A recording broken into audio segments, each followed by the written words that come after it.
First of all, as always, I'd like to thank Wayne and Elizabeth for inviting me to talk to this group again. When I accepted the invitation, I was not sure what the topic would be. I've talked about the Apple program on several society meeting nights and the Hubble telescope itself. Around the time of the invitation, James Webb was in the news, and from memory, it might have just been launched at around that time. This is clearly going to be a great instrument, and I thought it'd be a logical successor to my Hubble talk. In almost every week from the decision to talk on James Webb, this telescope has surprised, marveled, excited, and confused the scientific community with its discoveries. Over the next decade or more, James Webb will force us to reimagine what the universe is, how it operates, and where it came from. This last year has been very exciting, and we've just started. I'll start off by saying a caveat. I'm not a team specialist for the James Webb Space Telescope. Okay, so let's see if I can share the screen, see what happens. And let's just go into presentation mode. Do that for me, please. Thank you. And let's see if it'll go up to the top. You might be, yeah, okay. I'll have to move it up.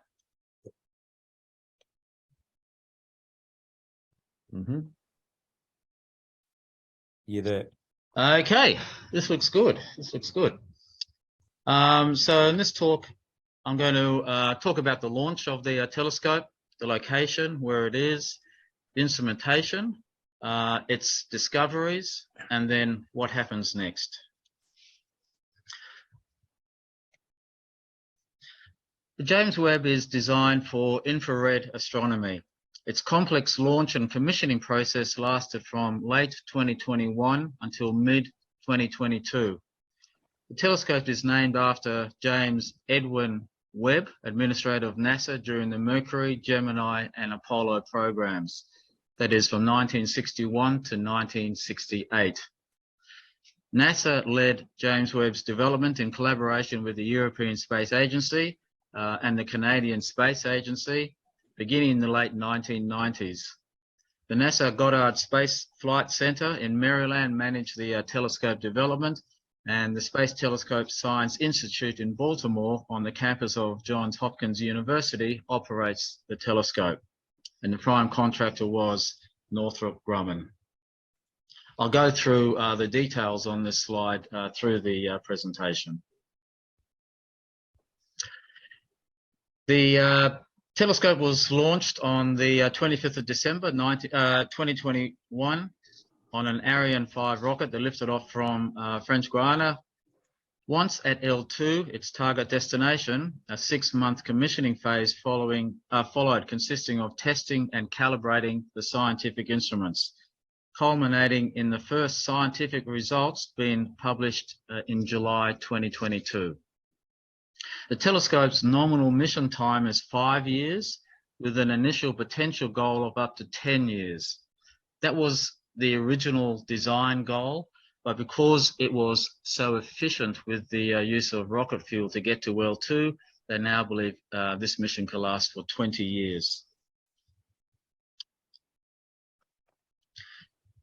An L2 orbit is unstable. I'll show you where L2 is in a minute. So the telescope needs to use propellant to maintain its halo orbit around L2 to prevent the telescope from drifting away from its orbit position. The telescope was designed with enough propellant for 10 years, but as I said, it will probably last for as long as 20 years. The telescope was released from the upper stage 27 minutes and 7 seconds after launch, beginning a 30-day adjustment to place the telescope in an orbit around the L2 Lagrange point. The telescope was launched with a slightly less speed than needed to reach the final orbit, and slowed down as it traveled away from Earth, that is to say, as the Earth was trying to pull it back, in order to reach L2 with only the velocity required to enter its orbit there. The telescope reached L2 on the 24th of January 2022. The flight included 3 planned course corrections to adjust for speed and direction. The telescope arrived at L2 with barely enough momentum to enter the orbit around L2. This is because JWST, the telescope, could recover from an underthrust, i.e. going too slowly, but it could not recover from an overthrust, going too fast when it entered L2.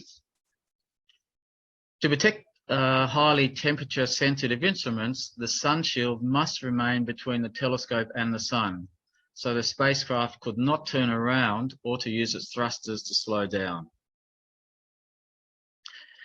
Continuing for about 13 days, JWST began the process of deploying its solar array, antenna, sun shield and mirrors. About 12 hours after launch, the telescope's pair of primary rockets began firing for 65 minutes to make the first of 3 planned mid-course corrections. On day 2, the high-gain communications antenna deployed automatically. And as I go through these steps, you'll see them on this slide here.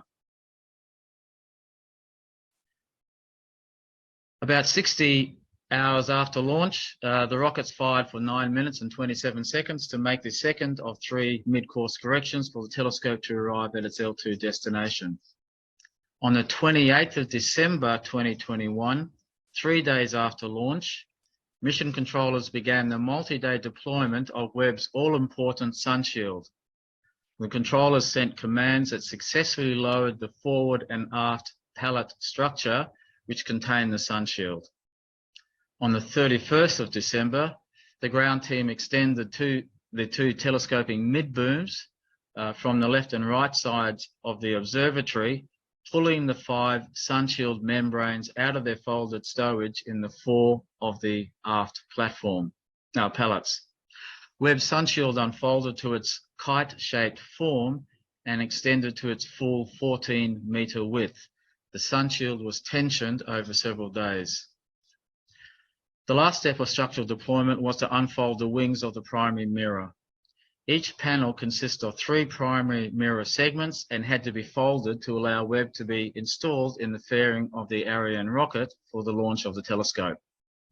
On 7 January 2022, NASA deployed and locked into place the port side wing, and on 8th of January, the starboard mirror wing. This successfully completed the structured deployment of the observatory.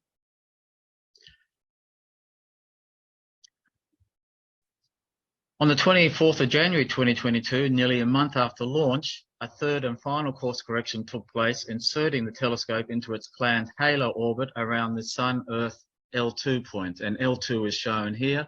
You can see the Earth and the Moon with the gravitational wells around each of those bodies, and the influence of the Sun to the left of the slide. And there are 5 points, Lagrange points, which are relatively stable within those gravitational wells. And James Webb is located at L2, which is on the other side of the Moon from planet Earth. And that gives it some shielding from signals from the Earth, from the radiation from the Sun, and gives it a relatively clear view into space on the other side of that Sun-Earth-Moon system. Mirror alignment required each of the 18 mirror segments and the secondary mirror to be positioned to within 50 nanometers accuracy. NASA compares the required accuracy by analogy. Now just listen to this. If the Webb primary mirror was the size of the United States, each mirror segment would be the size of Texas, and the team would need to line up the height of those Texas-sized segments to an accuracy of around 1.5 inches. Could you imagine moving Texas around to an accuracy of 1.5 inches? That's what they did with the James Webb. 50 nanometers is less than 1 wavelength of the light that will be detected, and that is a reason for that accuracy that's needed. On the 3rd of February 2022, the NIR cam, which is one of the instruments I'll talk about, had detected the telescope's first photons. These came from the target star HD H4406, and I'll apologise for some of the nomenclature that astronomers use. It's not my fault. It's of course the catalogues that they use. Now L2. You might be able to help me on this, Wayne. I used to be a member of L5, Gerard O'Neill's society, back in 1980. I've got the feeling that L5 was actually folded into NSSA. I'm not sure if you know the history of this society. Correct, it was. In fact, I believe the L5 Society was the original precursor to SSFS in Sydney. Was Okay. Viken told me that he actually was a member of the L5 Society originally prior to NSS formation back at around about late 1980s. So that's in fact true. And L5 was one of those. I think that was the one that was set up by Gerard O'Neill, I believe, the L5. That's right. Originally, yeah. So his idea was to put a space colony at L5. He's in favour of space colonies, that's correct. Yep. So you're right, Scott. Get on the money. Hey, good. Okay, the instrumentation on the telescope. Let's get down to the nitty-gritty. The instruments operate within the infrared part of the spectrum, and there are reasons for that. At this wavelength, it is possible to see through the dust and fine obstructions of the universe. This is a key benefit over visible light telescopes. All objects above absolute zero, which is about minus 273 degrees centigrade, emit infrared radiation. As a mirror on the on the James Webb is 6 times larger than the Hubble mirror, it will be able to see objects 10 to 100 times fainter than Hubble could have seen in finer detail, but of course in a different spectrum as well, so bear that in mind. This just gives you an image, an idea of the quality of the James Webb telescope.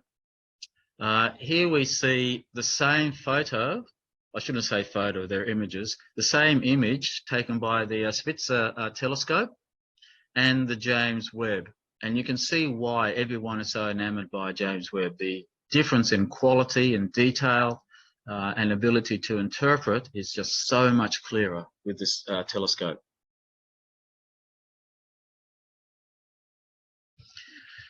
This chart shows you the spectrum range of each of the 4 main instruments on the James Webb. Most of the instruments operate in the sort of 1 to 5 micron wavelength, infrared. I'll go through each of these instruments in a second. There's also a wider spectrum mid-infrared instrument as well.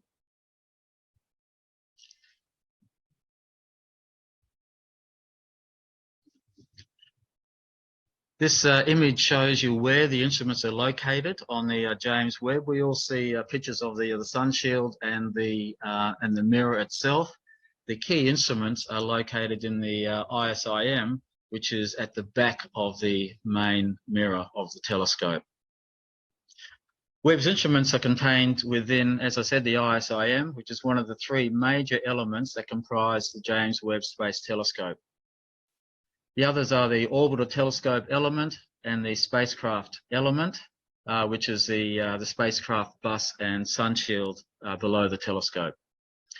The ISIM includes the following instruments: the near-infrared camera, or NIRCam, provided by the University of Arizona, the near-infrared spectrograph, provided by the European Space Agency, the mid-infrared instrument, or MIRI, provided by again, the European Space Agency, and the NASA Jet Propulsion Lab, JPL.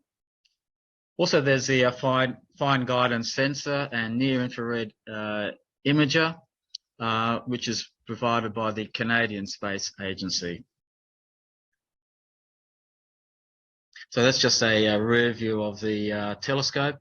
The actual primary mirror is sort of at the back in this view, because we're now looking at the components that are attached to the back of the main mirror. Engineers divided the ISIM, which is that big box on the back of the telescope you can see, into 3 regions. Region 1 is the cryogenic instrument module. This chills the detectors down to 39 degrees Kelvin, a necessary first stage cooling effort so that the spacecraft's own heat does not interfere with the infrared light, which is of course a form of heat, detected from distant cosmic sources. The thermal management subsystem provides passive cooling, and other devices gets the detectors even cooler. So if you're trying to detect images in the infrared, the last thing you want is transient heat to come from the James Webb itself and upset your images. The Region 2 component is the ISIM electronics compartment, which provides a mounting surface and ambient thermally controlled environment for the instrument control electronics. Again, we're creating an environment so that these instruments can operate efficiently. And the Region 3 component, located within the spacecraft bus, and that's under the sun shield, is the ISIM command and data handling subsystem with integral flight software and the cryogenic cooling, compressor and control electronics. So basically the brains and environment setting components are within that spacecraft bus area. And also you can see the solar panel. That's the sun side of the telescope. So the solar panels are under the sun shield, under in inverted commas. When we look at the instruments on the telescope, I'll just go through these quickly. The near-infrared camera. This operates in the wavelength of 0.6 to 5 microns in the infrared. This camera is the Webb's primary imager. NIRCam detects light from the earliest stars and galaxies in the process of formation. So a lot of the news headlines you've seen recently came from this device. The population of stars in nearby galaxies, as well as young stars in the Milky Way, and of course the Kuiper Belt objects as well. NIRCam or NIRCam is equipped with coronagraphs, instruments that allow astronomers to take pictures of very faint objects around a central bright object. Now you've probably seen these. It's basically a camera with essentially a disc in the middle, so you can blot out the light from the sun and take images of objects around the sun. NIRCam's coronagraphs work by blocking a brighter object's light. With the coronagraphs, astronomers hope to determine the characteristics of planets orbiting nearby stars, and in fact some of the announcements are along that line. The near-infrared spectrograph also operates at a wavelength in the range of 0.6 to 5 microns. Spectrograph is used to disperse light from an object into a spectrum. Analysing the spectrum of an object can tell us about the physical properties, including temperature, mass, and chemical composition. Many of the objects that the Webb is studying, such as the first galaxies to form after the Big Bang, are so faint that Webb's giant mirror must stare at them for hundreds of hours in order to collect enough light to form a spectrum. So this just shows you where those 3 regions of the Space Telescope. And this is an interesting device. This is the micro shutter. In order to study thousands of galaxies during its 5-year mission, the NIR-spec is designed to observe 100 objects simultaneously. The NIR-spec is the first spectrograph in space that has this remarkable multi-object capability. To make it possible, Goddard scientists and engineers had to invent a new technology micro-shutter system to control how light enters the device. One unique technology that enables it to attain those 100 simultaneous spectra is a micro electromechanical system called a micro shutter array, and you can see one of those shutters being opened there. NIR-spec's micro shutter cells, each approximately as wide as a human hair, have lids that open and close when a magnetic field is applied. Each cell can be controlled individually, allowing it to be opened or closed to view or block a portion of the sky. It is this adjustability that allows the instrument to do spectroscopy on so many objects simultaneously. Because the objects that NIRSpec is looking at are so far away and so faint, the instrument needs to block out light of nearer bright objects, and that's how it does it. The mid-infrared instrument, this operates over a wavelength range of 5 to 28 microns, so a far larger range than the other devices. This instrument has both a camera and a spectrograph that sees light in the mid-infrared region of the electromagnetic spectrum. Its sensitive detectors allow it to see redshifted light of distant galaxies, newly forming stars, and faintly visible comets, as well as objects in the Kuiper belt. MIRI's cameras provide wide-field broadband imaging that is similar to the photographic capability of Hubble. The spectrograph enables medium-resolution spectroscopy, providing new physical details of the distant objects it observes. The conversion of the data to visible spectrum images. Now, when we see the images from James Webb on TV or in magazines, they look like that image on the right. They look really beautiful, multicolored and vibrant colors. Of course, James Webb doesn't see in our color spectrum. It sees in infrared. There's an image on the left there that's gray. Now, of course, that's not infrared, but it's a representation of infrared.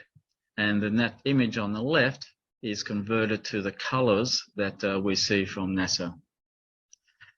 So, JWST, the James Webb telescope, observes in infrared due to the redshift effect of distance. Also, infrared observes heat emissions and so can be used for certain near objects.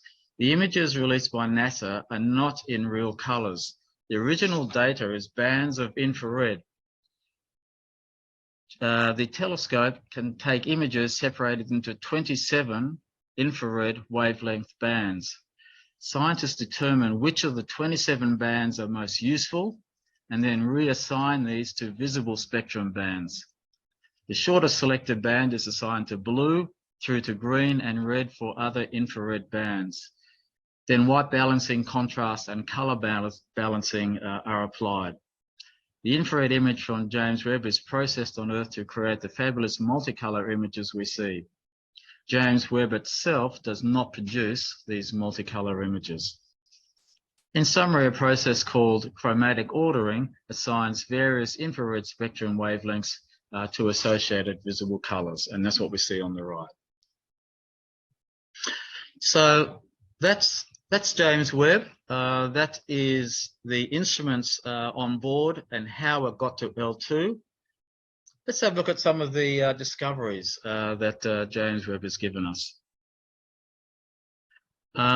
This will undoubtedly be the most exciting part of this presentation, I hope.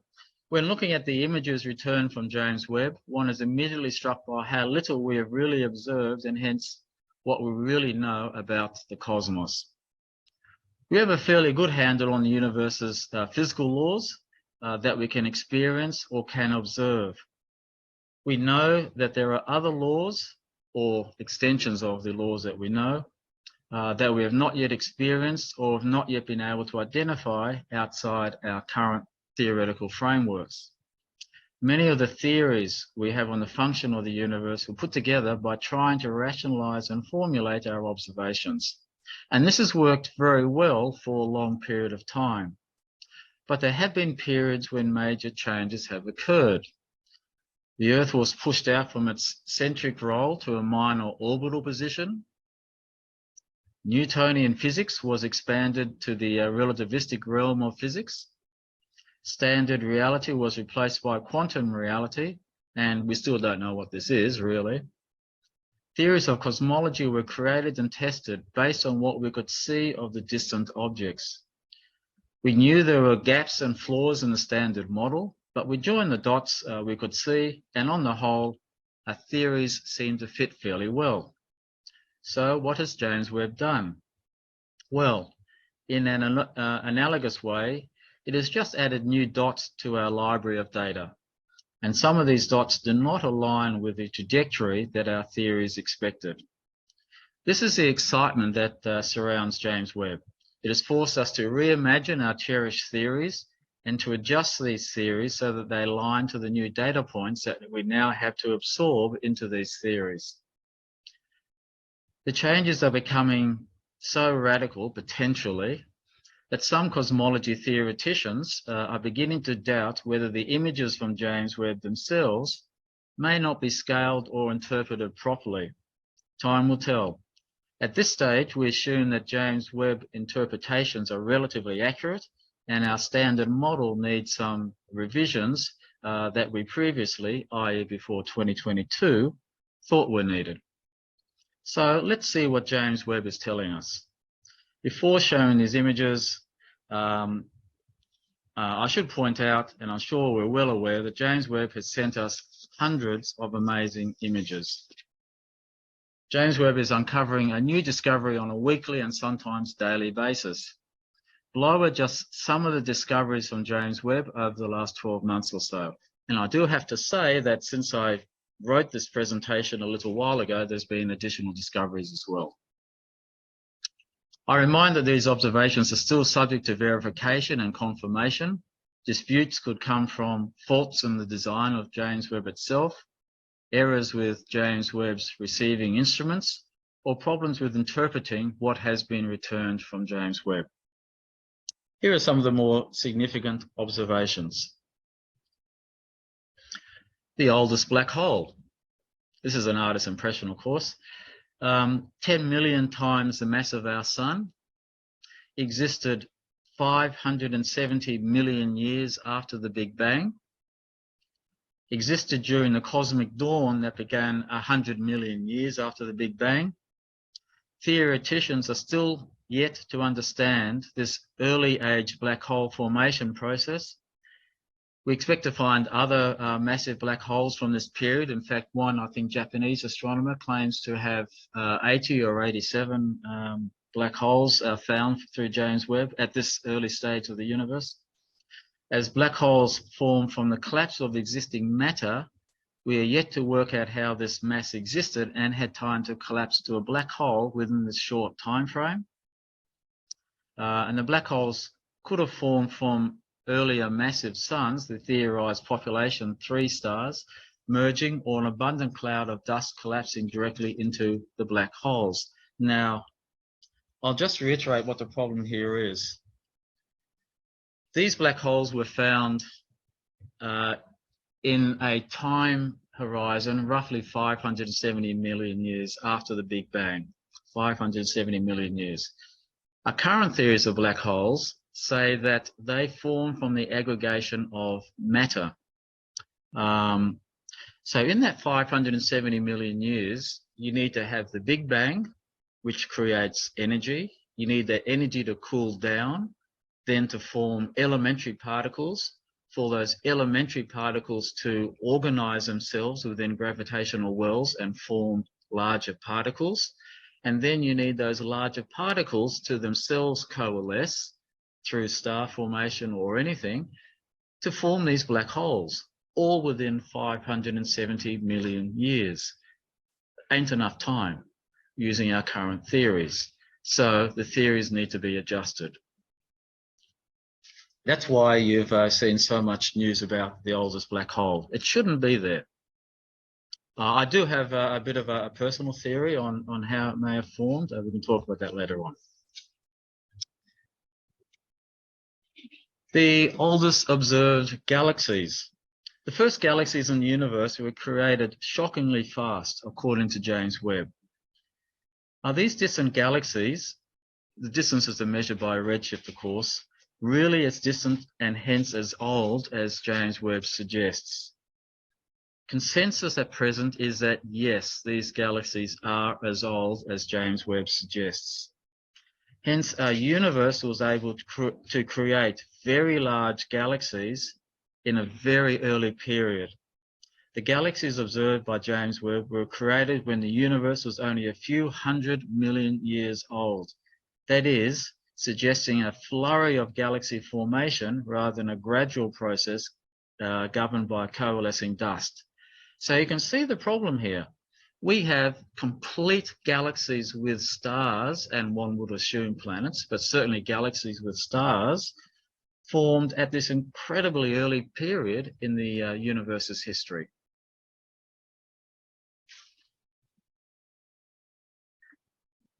As redshift measurements are time-consuming, these measurements from James Webb were done by a faster and cruder photometry-based method.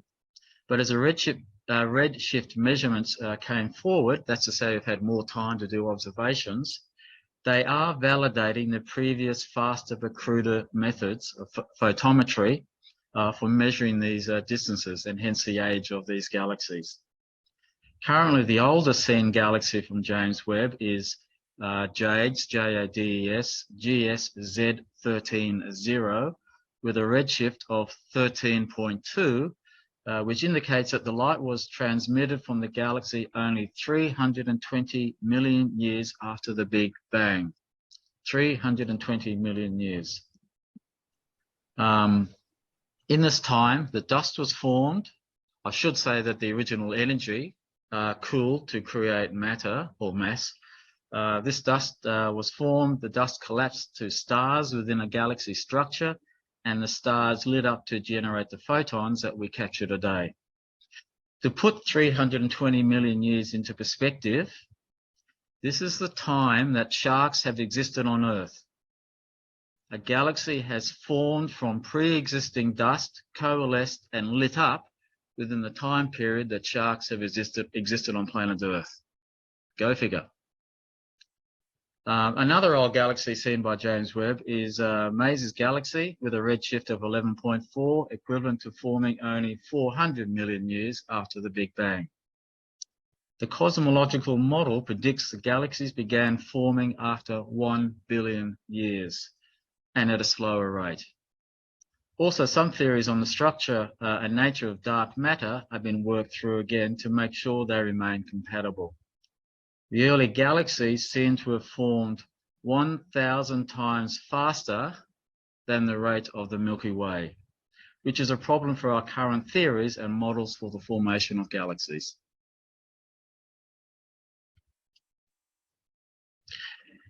Cosmic web.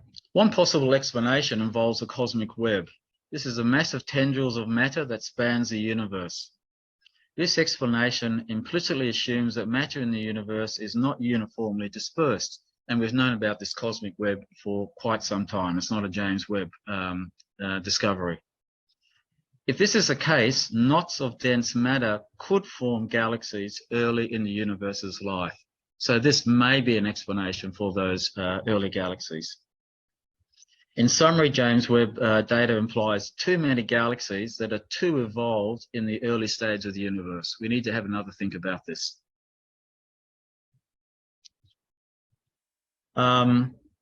Okay, slide 21. Another thing that James Webb gives us is stunning detail in the images. Images of supernova and galaxies from James Webb are far superior to images from other telescopes. This level of detail allows astronomers to more closely see the movement of dust and objects, and hence to theorize the movement due to, in this case, a supernova explosion. This allows a more accurate theory of the interaction of gravity, momentum, and the various particles and masses. So you can see here Cassiopeia A photo taken or image taken by Hubble, and then the more detail available from the James Webb image.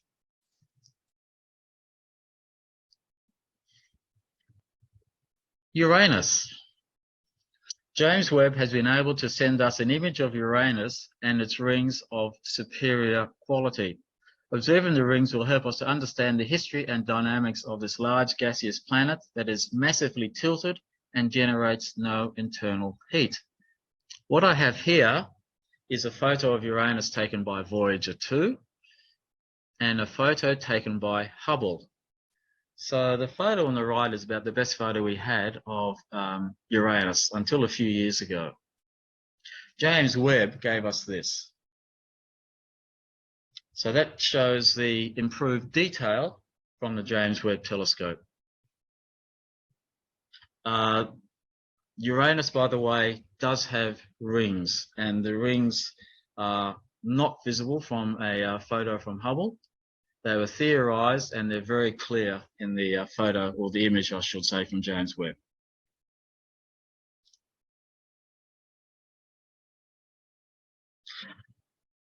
This is images of planet VHS 1256b, which is 40 light years away.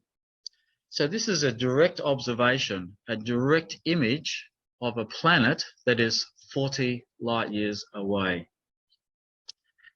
James Webb has observed atmospheric clouds on this planet.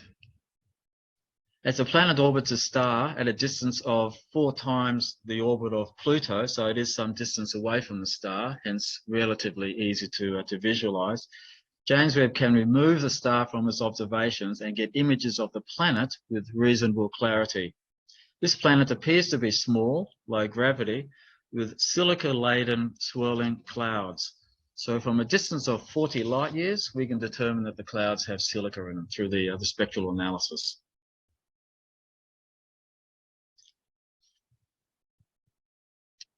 Organic molecules. This is star MIRI 153983359. Again, apologies for the nomenclature. James Webb has observed water, methanol, ethanol, ammonia, carbon monoxide, and methane around this protostar. This is important for understanding the origin of the molecules of life and hence of life itself. This protostar is chemically active and appears to be making these chemicals from its surrounding gases. The organic chemicals appear to be forming on the surface of ice crystals around the star. As planets form around this protostar, the chemicals of life will then surround the planets.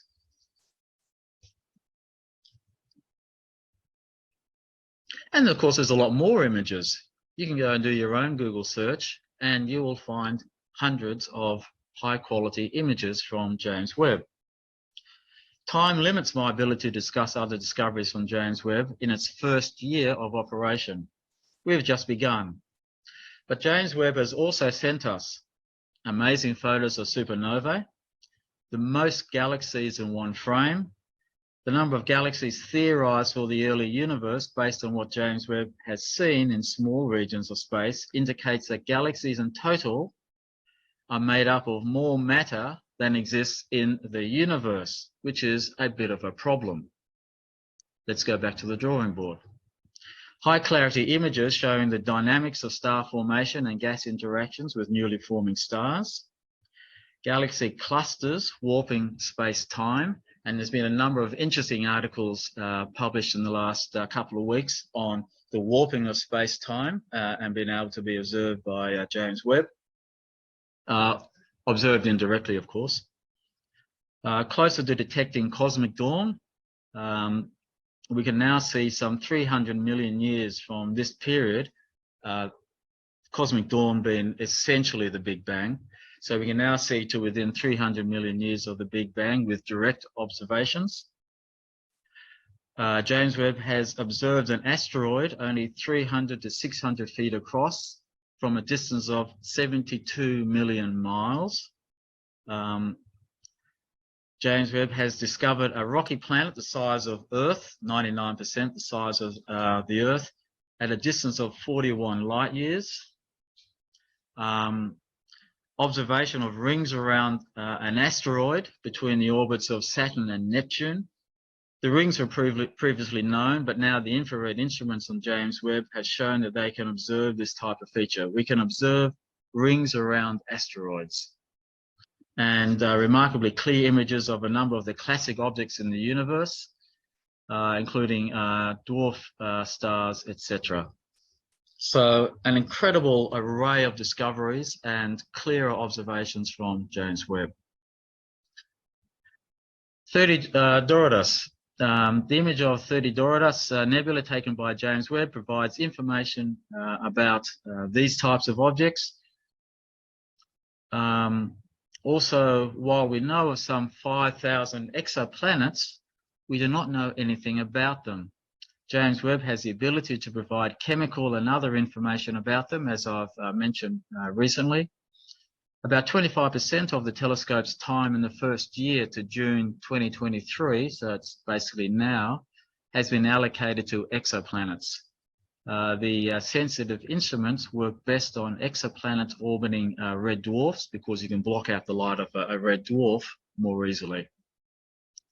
There's also some breathtaking and impressive photos of star formation in nebula NGC 346, which is 200,000 light years away in the small Magellanic Cloud. The clarity will help scientists develop more accurate theories of star formation. There's the green P galaxies. These are small galaxies, some 5,000 light years in diameter compared to the Milky Way at 85,000 light years diameter. These galaxies are actively producing stars. The light mainly comes from activated gas clouds around the star formation. Hence, the visible images come from a limited part of the spectrum, which happens to be concentrated in the green bands. The green color is from ionized hydrogen, oxygen, and neon. The problem is that at the age of 13 billion years, i.e. 13 billion light years distance, there is supposed to be limited oxygen and neon in the universe. So these galaxies have oxygen and neon, which really is not supposed to be in that early part of the universe. So again, the theories of the early universe just need to be tweaked to somehow put these elements in the early part of the universe. Also, James Webb has detected a shock wave traveling at 1 million miles per hour through Stephan's quintet, confirmed by the Atacama Large Millimeter Array Telescope. The shock wave is believed to be caused by one galaxy, NGC 731b, colliding with the Stephan's quintet galaxy. So we're now observing shock waves from gravity almost directly. A very well-known image, the Pillars of Creation. Again, just wanted to demonstrate the clarity of images using James Webb. Remember, James Webb, these are not real color images. These are colorized by NASA, but the detail is real. So on the right, we have the Pillars of Creation that we've all come to love from Hubble. And then on the left, we have James Webb's image of the same point of the galaxy, of the universe.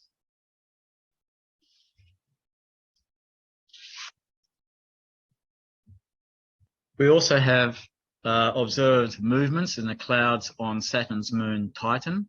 And this was confirmed by Keck Observatory 2 days later, so we can watch the clouds on Titan as they move. We have analysis of the chemicals in the clouds of exoplanet WASP 39b, which is 700 light years away. So again, we are observing chemicals directly at great distances, 700 light years. And also with ARP 220, this is two galaxies merging.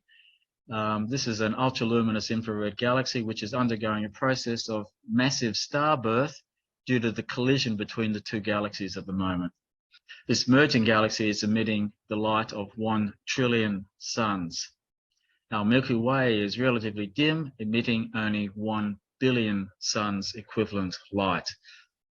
So these two merging galaxies are emitting light 1,000 times the light emitted by our own Milky Way galaxy. And the list goes on.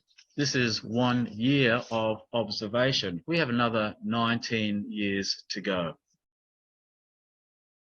So that's James Webb, and there was some commentary before my speech on one of the telescopes that launched a few days ago. Let's just go through where we go from James Webb. James Webb is not the end of the line. Successor telescopes may take 10 or 20 years to design, fund, build and launch. Some of these successors to James Webb are already being designed, and as you said, one of them is up there already on its way to L2. The Nancy Grace Roman Telescope. Its mission is to understand dark energy. This telescope, named after Nancy Grace Roman, NASA's first chief astronomer, was originally called the Wide Field Infrared Space Telescope. Its main purpose, as I said, is to map large swathes of the universe to study dark energy. This is expected to launch in 2027. I'm not French, so I'm not going to pronounce this correctly. The Leroy telescope. Its mission is general purpose. I'm sure that's nothing like what the telescope will really look like. That's an artist's impression of the telescope. It'll have ultra high resolution capability, 25-kilometer resolution on Jupiter. Could you imagine looking at Jupiter at a resolution of 25 kilometers? It also is designed to look at exoplanet and biosignatures on those exoplanets. That is to say that it is looking for life on other planets. Not intelligent life, but any sort of life will do. That'll launch sometime in the 2030s. HabEx, the purpose of this mission is to look for Earth-like planets, and within that process, to again search for life. The discovery of an Earth 2 will be a goldmine, helping us to understand how common life is in the universe, and maybe even heralding discovery that we're not alone. To do that, astronomers need to search for near copies of planet Earth. This project may launch in 2035. Of course, all launch dates are very flexible. LISA, the mission is to detect and map gravity waves, which mainly come from colliding black holes. The Laser Interferometer Space Antenna, or LISA, is a space-based gravitational wave observatory. It's an ESA, European Space Agency device, targeting gravitational wave sources. By continually bouncing lasers between various modules of this satellite complex, the satellites can measure any slight changes in their distance, the distance between the satellites, and you can see a representation of a number of these satellites being hit by a gravity wave. The gravity wave would distort space and hence move the satellites closer and further apart, and the lasers will be able to hopefully detect that movement caused by the gravity waves. The DARE mission, the DARE satellite's mission is to analyze hydrogen from the dark ages of the early universe before galaxies formed. The first few hundred million years after the Big Bang was appropriately named the Dark Ages. This era has not been observed with any telescope because, well, it was dark. So the idea of this telescope is to analyze hydrogen signatures and get an understanding of what the dark ages before the universe lit up was. Euclid. This is the satellite that was launched a few days ago. Its mission is to map the location of galaxies to understand the forces of dark energy and dark matter. The idea is to chart 1.5 billion galaxies representing the past 10 billion years of cosmic history over its expected 6-year lifetime. So this telescope will be very busy. This telescope is also going to L2, so will be a partner of the James Webb.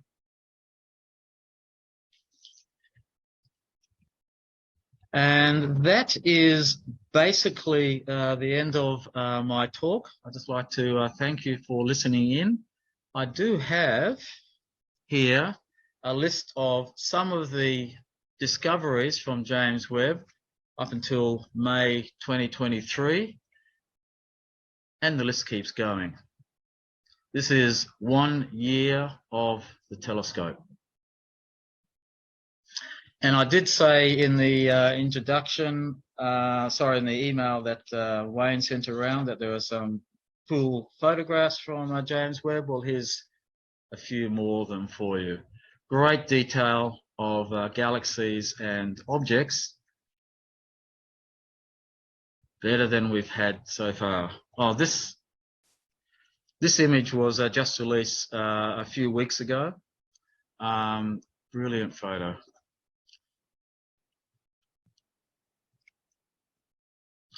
So that's it. Thank you very much. Thank you.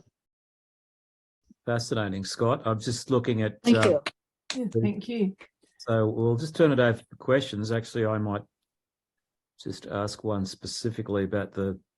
You actually did a great job of also explaining Euclid as well there, Scott. Interesting what you said about the problem with the theories. It does sound like, listening to what you were saying, that there is some problems with the fact that they can't understand why the black holes are there at that stage. So I don't think you actually gave us your theory. So I'd be curious to know what you want to say. Okay. Yeah. This is my theory, and I'm not an astronomer. Okay. But picture this: the idea of the current theory is that with the Big Bang, the universe, I'm going to use the word exploded. It's a highly inaccurate term. I'm going to say the Big Bang exploded and created a lot of light energy, high energy photons. As the universe cooled, and of course we've got the expansion in with this as well, but as the universe cooled, the idea is that energy was able to cool into matter. So the universe originally was light energy. When it cooled enough, matter could form, and then that matter did what matter does. With gravity, it formed slowly the dust in the galaxies, and then black holes, etc. Okay, that's the current theory. Imagine this though. Imagine you have the universe, whatever it was before the Big Bang. Let's assume it was a large black hole. I mean, we just do not know what it was. Let's assume it was a large black hole, and for whatever reason, it exploded. I find it very hard to believe that that object exploded into a uniform pattern of light energy. You imagine blowing up any object. It doesn't blow up into uniform small objects. There are large clumps as well. Now, I did say that it didn't explode. Explode is a really poor analogy, but whatever it did, imagine that fragments were left behind. So you would have fragments of whatever existed before the Big Bang, which may well have been black holes. So you had black holes scattered around the place as well. Hence, you don't really have a problem with forming those black holes because they may have been remnant fragments of whatever it was that was around before the Big Bang.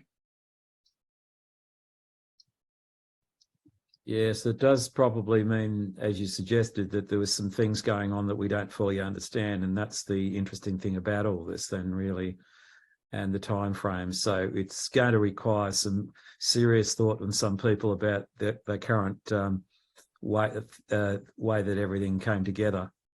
That's right. And as I said in the analogy in the speech, with all the observation we had up until Hubble, we had a whole lot of dots. And the theoreticians did a fantastic job in joining those dots and coming up with the standard cosmological model. I have no problems with that. Now we've got many more dots that don't seem to fit neatly on that line.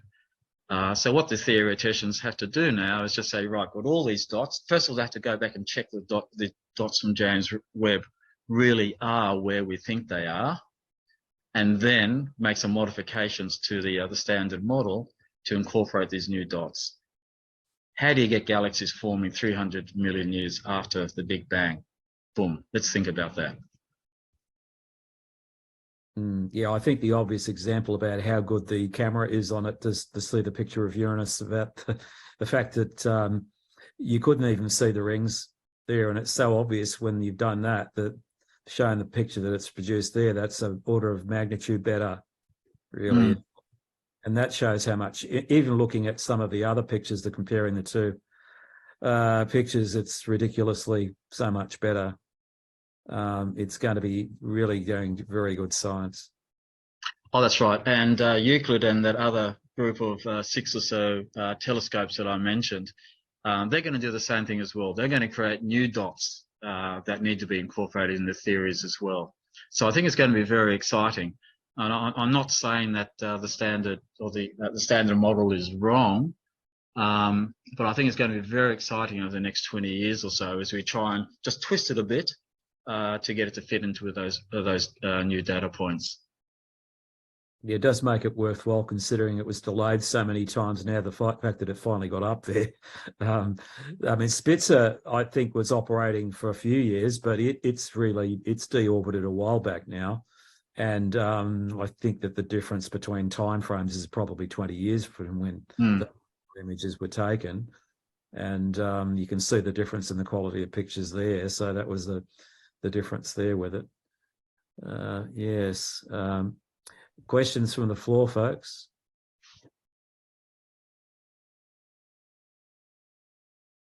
Hello. John's got one, and I think Elizabeth has one. Yeah, okay. Yeah. Do that, Elizabeth. Oh, Ian's got one as well. So I think I saw John's hand go up first. Go in order. We'll go in order for what you think is first. Yeah. Until you're running it. Okay, thanks for that, Scott. Great sort of complete article. With the future Euclid and others, how much information are we sort of anticipating that we'll get regarding dark energy and dark matter? Because I noticed it was that dark energy and dark matter were basically absent from your sort of talk just now. So I'm interested to see how much we are expecting from that. Yeah, interesting. Dark energy and dark matter. Now, first of all, I'll say that yes, I believe that that it exists. Okay, the theories of dark energy and dark matter are really to fill in the holes, because as you would know, the movement of the galaxies didn't tie up with the amount of matter that we could see in the galaxy. So there must be something else. So let's create these things, dark energy and dark matter, to make observation fit in with our theories, or create a theory so that we can understand the observation. So we really don't know. I mean, I've been doing a lot of reading myself on dark energy and dark matter. We really don't know what comprises them. There are various theories.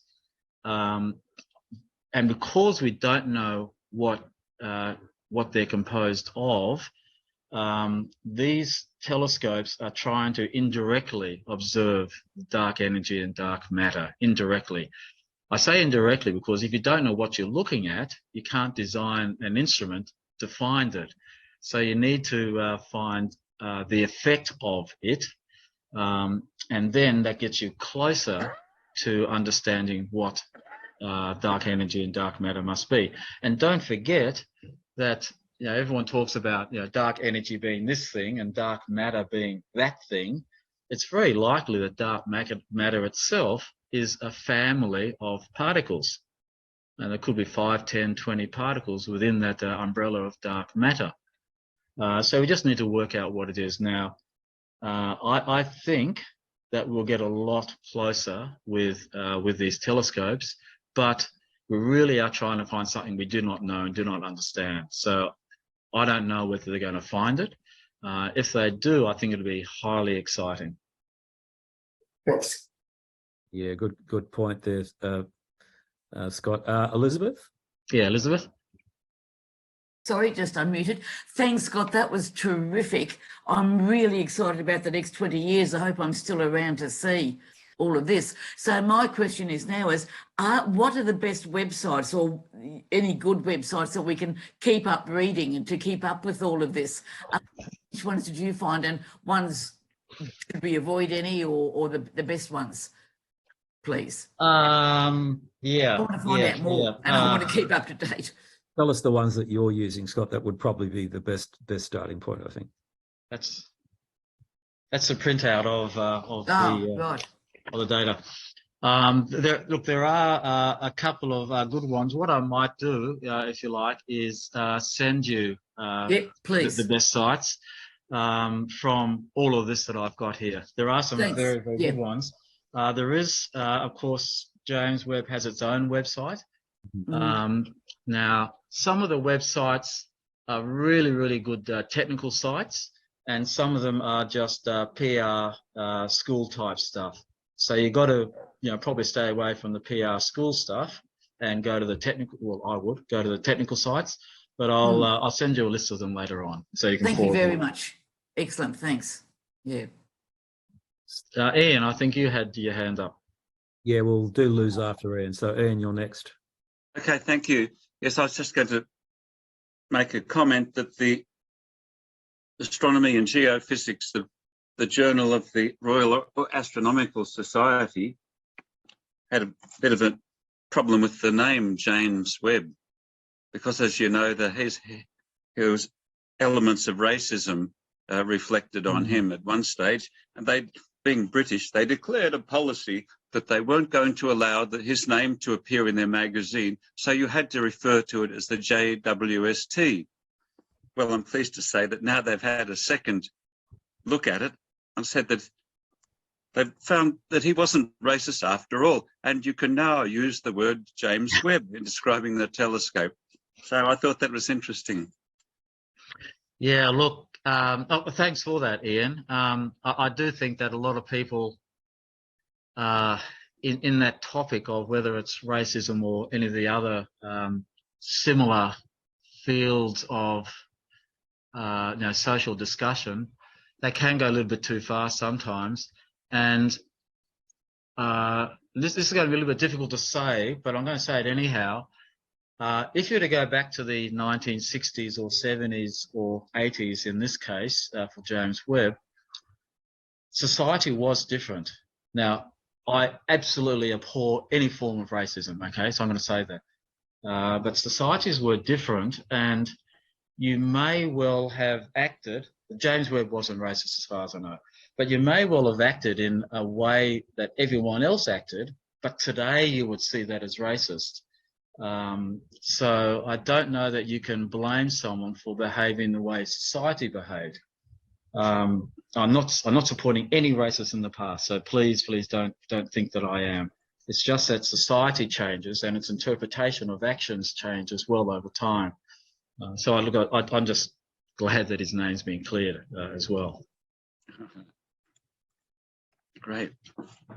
Yeah, thanks for that insight. That's interesting. So Liz got a question on Euclid. Okay, so can you see it, Scott, or do you want me to read it out? Could you read it out? Okay, if Euclid is going to L2, will there be enough room, okay, with JWST already there? Okay, I think the issue was how safe is the area that it's going to? Well, it is a halo orbit around L2, isn't it? So it's not, I may not exactly be in the same location, but I think it's a fair point that she's making about being a little bit careful about not colliding. That's right. Look, these are Lagrange points. They're not single points in space. I don't think any of them are. Certainly L2 is not. It's a region. And what you need to do, I mean, it's there in a halo orbit. It's actually a very complex orbit. I was going to put a slide up of it, but decided not to. It's a very complex orbit around this region of space. So you can put a number of objects there without any problem. Yeah, I'd assume it's quite a large amount of space. I mean, it's even... it's an awful big space. It's an awfully big space. I do think that they would have thought about that when they sent Euclid up. So, I think that that's the comment, but that's one thing. We're not really thinking about how much bigger of space it is, but it probably is much larger than what. Yeah, think of it this way. Elon Musk is putting up, I don't know how many thousands of communication satellites up in his Starlink network. Thousands of satellites around planet Earth. I mean, we're talking about, I think there's 2 satellites there now, including James Webb. Euclid will make 3. In a space that Elon Musk has thousands of satellites. So it's not a problem. So I have another question, if I may. Sure. The James Webb produces that artifact in the images of the stars having all those very exaggerated star type points, you know. And any reason for that? Why couldn't they not have eliminated that? That artifact. The points. Yeah, like the stars turn out to be very long points, the elongations this way and that way. And I did read where they came from. And I must admit I've forgotten, so I can't answer that question. My apologies. That's right. Yeah. But you're right, they are quite obviously different between Hubble and that. Yeah. Hubble doesn't get that effect. It is operating in a different wavelength. So that might actually be part of the review to do with the fact. It's not the wavelength, it was something else. Right. And I could find out if you like, but I don't know off the top. I think it was something to do with the arrangement of the individual light cells or something like that, which formed. I mean, I vaguely remember reading something about it without realizing that. Well, with realizing it wasn't significant in terms of what we were seeing. Well, you can get a starburst effect with camera lenses too, folks. If you get a particular type of lens, particularly ultra wide, sometimes that, and maybe this is almost the same type of thing because it's such a wide angle, you are going to get to do with the way that the actual lens is put together. You can get some of the lenses will give you what they call a starburst effect. And in fact, in photography, there is such a thing as a star filter, where you put on a clear filter and you get the star effect. It's the diffraction because it's such a huge mirror. Okay. Yeah, with the star filters on cameras, that actually is a diffraction grating on the glass. Thanks for that, Anne. Yeah. And only certain lenses do it, so it's partly it's exaggerated. So there is probably a little bit of a burst of light, but just that James Webb does it, kind of overkills it, as you can see. But I must admit, I like it in some ways, but maybe the purists don't. So I don't know. It's one of those things, isn't it? To wondering what really is there. That's the other intriguing bit when you're looking at those images. But the colour, I suppose the thing to note about some of the filaments in the James Webb pictures of the accuracy of what you're actually seeing there, you don't see that in the Hubble images at all. So there's obviously a bit more detail with it. So I'm not sure. In some ways, I prefer the James Webb images, but with so you mentioned filament. With the filaments, I showed you a photo of part of the universal filaments. You might remember over the last 10 years or 20 years, astronomers have been talking about holes in the universe where there are no galaxies, and then ribbons of galaxies in formation. That's the filaments, and up until now, or at least what I've been able to read, specialists may have different magazines to read than I do. It's just been a nice curiosity.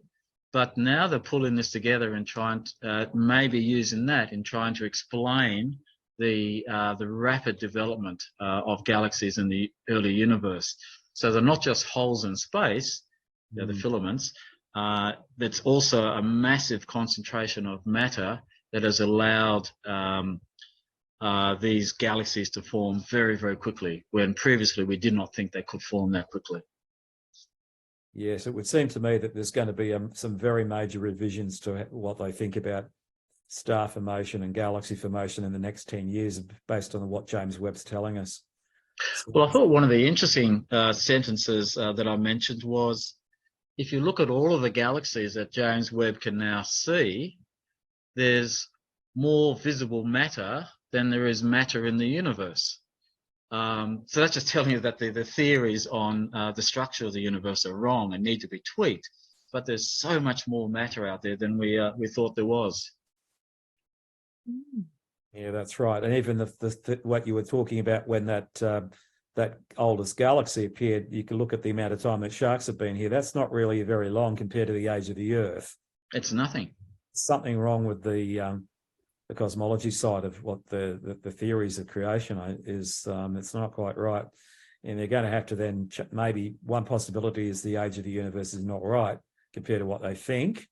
It's possible. It's possible. One possibility. And don't forget that that rapid expansion at the start of the universe, that's not really something that's been observed per se. It's like dark matter and dark energy. It's something that you need to create to justify the structures that you see in the universe. Well, it's just maybe, as I said, I'm not an astronomer. It just may be that if you go back and review your theories because of what James Webb is telling us, just maybe that expansion is not needed or in the structure that we have at the moment, giving you more time for galaxies to form. Well, that's right. We're going with Big Bang at the moment, but there's always been debates about which is what is a Big Bang or steady state, and it looks like we could end up with something that's slightly different both, and that's the problem. It's the theory that they've come up with. So it is going to be fascinating. And now getting enough detail on what Euclid's going to be, I'm going to have to try to find some details on that now because I'll try to find out how long it's going to be before Euclid gets there. But as you can see, even though it's just launched the other day, based on what happened with James Webb, it's looking like it's a 2 to 3 months journey to get up there and deploy. So we'll then start to look at the mission timeline. So I'll see if I can try and find something for next month's meeting on finding out when Euclid is actually going to be operational now. I think in a couple of years that if you combine James Webb and Euclid, we're going to have some really interesting observations come up. Yeah, we're going to get some answers. And dark matter and dark energy have always been a bit of a problem, as you suggested. It's because they can't work out what's there, and it's just a way of adding it up to 100%, isn't it, really? That's right. That's right. The problem is, of course, that the bit you're adding to get to 100% is like 90% of the universe. So it's a big bit you're adding in. Yeah, and what exactly all that is, and that's the matter of debate. So I think we're going to have a lot of things happening over the next 10 years to explain it all. Yeah. Any more questions, folks?